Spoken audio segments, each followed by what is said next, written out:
Arsenal, and in today's video we're going to just talk about a couple of things that have been happening in the Arsenal space. First off, Arsenal's proposed bid from Christhian Mosquera from Valencia has been rejected, so that would mean that Arsenal might need to go back again. We'll talk more on that later. Then in more surprising news, Arsenal fans are actually favoring Eze more than Rodrygo. So let's jump into today's video. So as you're already aware, I spoke about it in yesterday's video. Arsenal are linked with a move for Christhian Mosquera. Is a young centre-back from Valencia, currently 21 years of age. He's quite a very good player actually. Started his career in Valencia. His parents are actually of Colombian descent, but he didn't break into the first team up to 2021. Came in as a youngster, but it was last season where he made 36 appearances, and this season when he made 37 appearances, that's when it became clear that he was part of the first team setup in Valencia. It's also quite interesting to know that he actually played futsal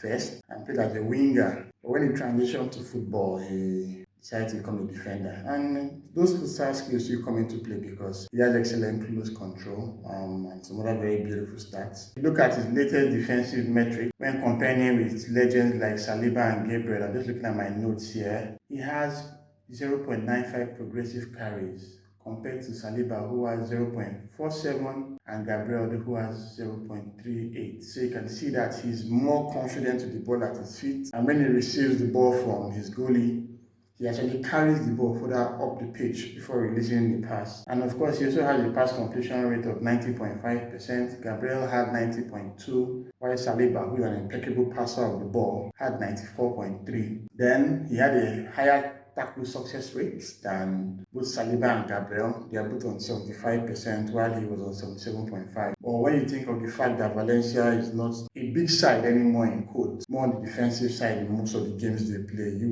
that makes more sense for him to have a better tackle success.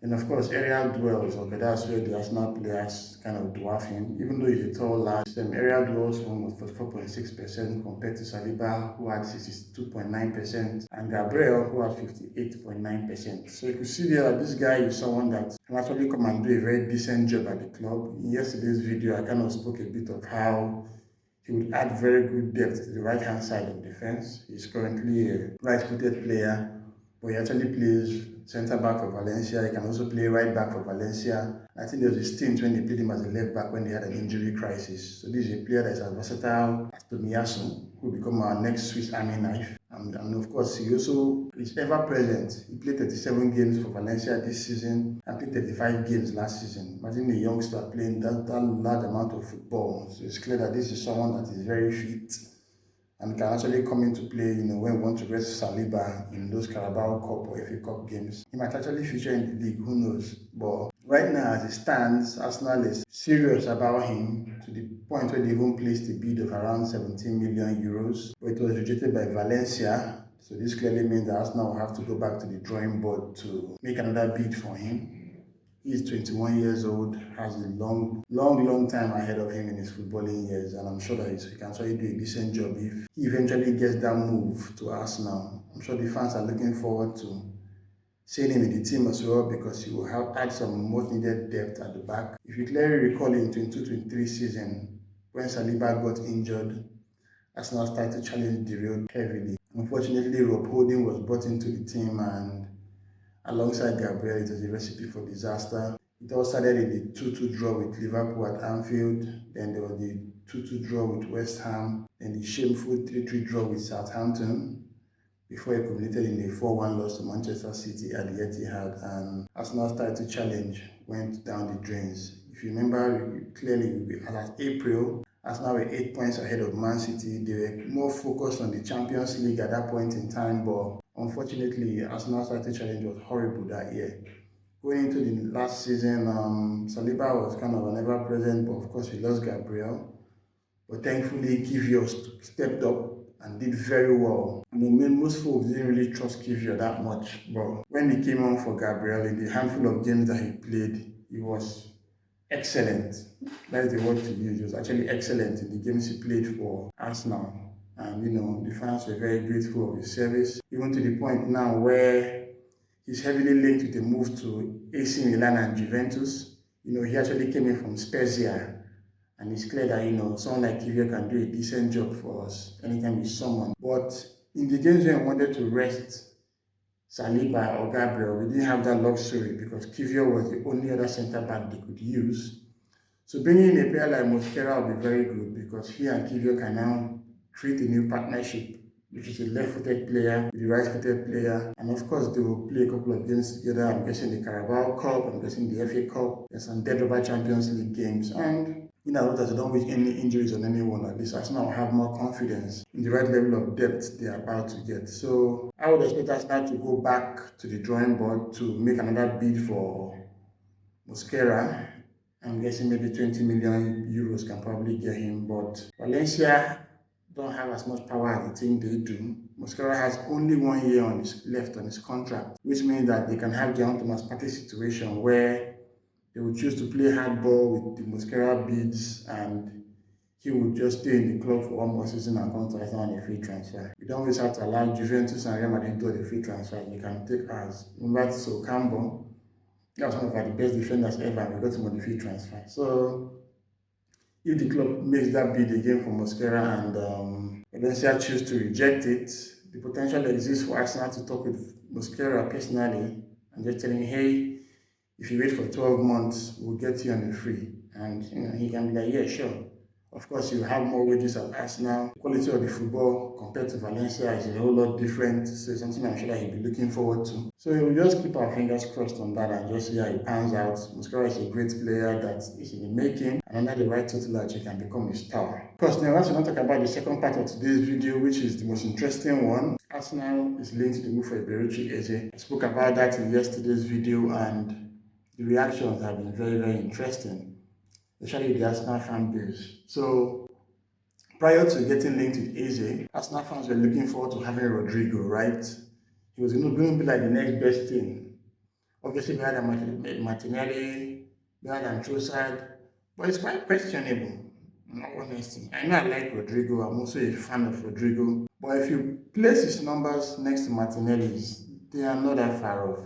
It's not like as if he's like on some Salah levels and Martinelli is somewhere like below at this point. And of course, he's not even doing that well in the sense that he's struggling on the right. He actually plays well for Real Madrid on the right, but he's someone that has a preference for the left-hand side. And with Vinicius Junior and even Bellingham cutting through that part of the field, he has not had the opportunity. So he's potentially looking to leave. And now a new manager has come in the form of Xabi Alonso, and in the Club World Cup so far, Rodrygo has played only one game, and that was the first game for Real Madrid. In the other two games, Adagula was considered, and even Federico Valverde. And if you remember, Madrid has signed Franco Massatuono from River Plate, who is also a left-footed right winger. Can also be as a central attacking midfielder. So he's going to even get a whole lot more choked up for Rodrygo.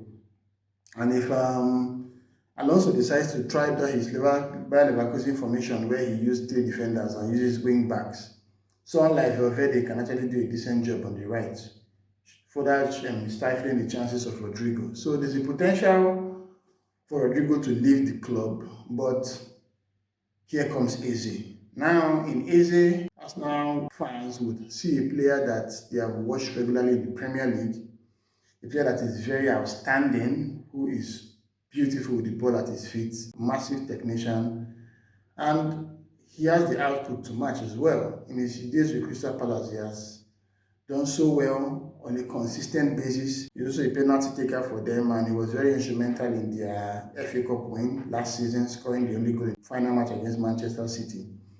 Now, another good thing about Eze that I believe Rodrygo doesn't have is the fact that he can also provide cover in central midfield. Eze predominantly plays in from the left, but he cuts into those hard spaces in the middle, and you can actually have Eze on the pitch alongside Odegaard, with maybe Declan Rice or Zubimendi behind them. In games where you want to really attack and break low blocks, Eze can also play coming from the left in place of Martinelli or Trossard and do a decent job as well. And he's an English player, he's homegrown, and he's someone that is Premier League tested. Arteta actually loves players that are battle tested in the Premier League. If you look at his crop of signings, He has signed a couple of players from the Premier League that has done well for him. Folks like Benjamin White, that was actually a good signing from Brighton that did well. Eberechi Eze started very well, but of course he had his injury issue that we can't blame him for. And of course we are moving on with the moves for Sesko and other Gyökeres. When Eberechi Eze, Arsenal will have a player that can actually do a decent job contesting with Rodrygo, and the best part is that he's cheaper. Real Madrid has set a release clause of £77 million for Rodrygo, while it's well stated that Eze has a release clause of £67.5 million, which is 10 mil cheaper that can be used to get Sesko. You know what I'm saying? I wouldn't expect Arsenal to go for Eze and still go for Rodrygo. I think it would be a case of either or. And Rodrygo also wants to stay in Real Madrid. He has actually mentioned the fact that he would like to stay. So it would be a better option to go for someone that's already renowned in the league. Fans will have their opinion about this, and from all the fans have engaged, they are sitting towards Eze. And when I watched Charles Watt inside Arsenal today, all the fans, like maybe 90% of the fans on his poll, were all pro Eze. It's not as if they didn't like Rodrygo, but Eze kind of offers a whole lot more compared to Rodrygo, and I'm guessing that's what we should tilt towards. My own opinion is that if you give me Eze here, give me Rodrygo here, I think I'll take Eze. Eze is a brilliant player. He's fantastic.